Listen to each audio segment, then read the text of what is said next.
నమో రుద్రాయ. అందరికీ నమస్కారం. ఈరోజు మనం అష్టసిద్ధులు ఏంటి అనేటువంటి అంశాన్ని తెలుసుకోబోతున్నాము. విక్రమార్కుడు మరియు బేతాళుడికి మధ్య జరిగినటువంటి సంభాషణలో మనకి ఇది అర్థమవుతుందనమాట.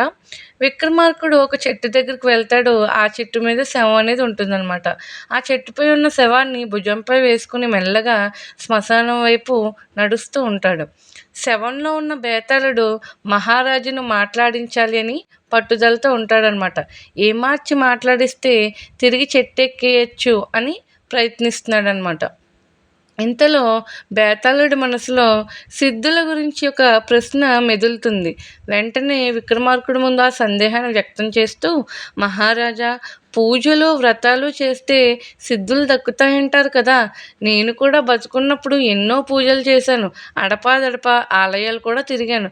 కానీ నాకు ఏ సిద్ధులు వచ్చిన దాఖలాలు లేవు. ఎందుకలా? అయినా అసలు సిద్ధులంటే ఏంటి? అవి కూడా 8 రకాల సిద్ధులంట కదా. ఆ అష్టసిద్ధులు ఏంటి? మనకు అవి ప్రాప్తిస్తే కలిగే ప్రయోజనాలు ఏంటి? ఇప్పుడు బేతాళుడిగా ఉండి ప్రయత్నించినా ఆ సిద్ధులు నేను పొందవచ్చా అని అడుగుతూ, హనుమంతుడిని కూడా అలాంటి సిద్ధులే ఉండేవట కదా, నిజమేనా? ఈ ప్రశ్నలకు సమాధానం తెలిసి కూడా చెప్పకపోయావో నాకు ఏ సిద్ధులు లేకపోయినా నీ తలను 1000 ముక్కలు చేస్తాను అని అంటాడనమాట. బేతాళుడి హెచ్చరికకు ముసిముసిగా నవ్వుకుంటూ విక్రమార్కుడు ఇలా సమాధానం చెబుతాడు. బేతాళ, నీ బుద్ధికి అసలు సిద్ధులకు సంబంధించిన ప్రశ్న తట్టినందుకు మెచ్చుకోవాల్సిందే. అయినా ఆ సిద్ధులు మహిమలు నీలాంటి నాలాంటి సాధారణమైన వ్యక్తులకు లభించేవి కావు. వాటి కోసం ఎంతో సాధన చేయాలి. అవి మానవాతీత శక్తులు. ఓ రోజు మా రాజసభలో ఈ అష్టసిద్ధులపై చర్చ జరిగింది. అప్పుడు మా ఆస్థాన పండితుడు చక్కని వివరణ ఇచ్చారు. వాటి ప్రయోజనాన్ని దుర్వినియోగం కనుక చేస్తే విష పరిణామాలని కూడా ఎదుర్కోవాల్సి వస్తుందని వివరించారు.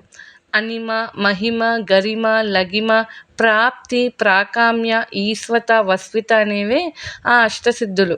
మన పురాణ ఇతిహాసాల్లో హనుమంతుడు లాంటి మహాపురుషులు ఈ సిద్ధుల్ని ప్రదర్శించినట్లు తెలుస్తోంది.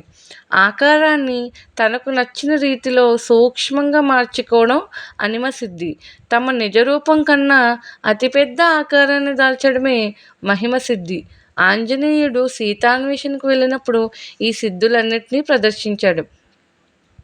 ఇక గరిమసిద్ధి అంటే కోరుకున్నంత బరువును పెరగడం.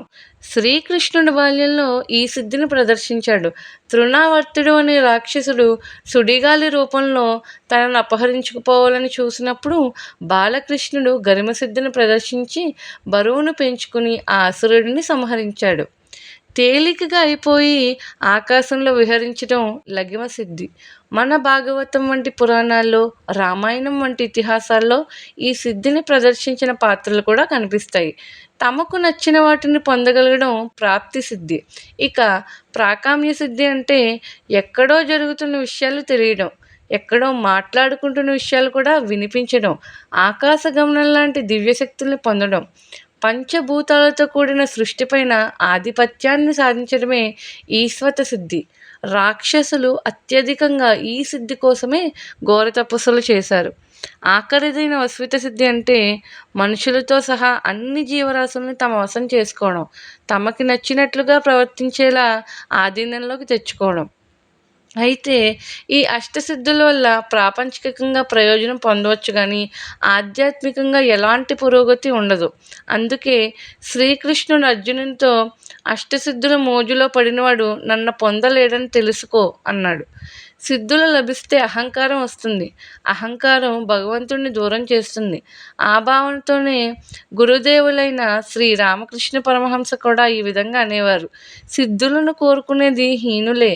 వారు వ్యాధులు నయం చేయడం, వ్యాజ్యాలను గెలిపించడం, నీళ్ల మీద నడవడం తదితర సిద్ధులను కోరుకుంటారు. పేరు ప్రతిష్టలతో వారు భ్రష్టులవుతారు. అందుకే అవి హేయమైనవి అని అంటూ ఉండేవారు. జనాల్ని ఆకర్షించడానికి వారికి ఆయన అవతార పురుషుడైనప్పటికీ కూడా అన్ని సిద్ధులు కలిగి ఉన్న జనాలను ఆకర్షించడానికి వాటిని ఏనాడు కూడా ప్రయోగించలేదన్నమాట. Thank you so much for watching. ఇలాంటి స్పిరిచువల్ కంటెంట్ కోసం ఛానల్ని సబ్స్క్రైబ్ చేసుకోండి. ఈ వీడియో నచ్చినట్లయితే కనుక ఖచ్చితంగా లైక్ చేసి షేర్ చేయండి. Thank you so much for watching.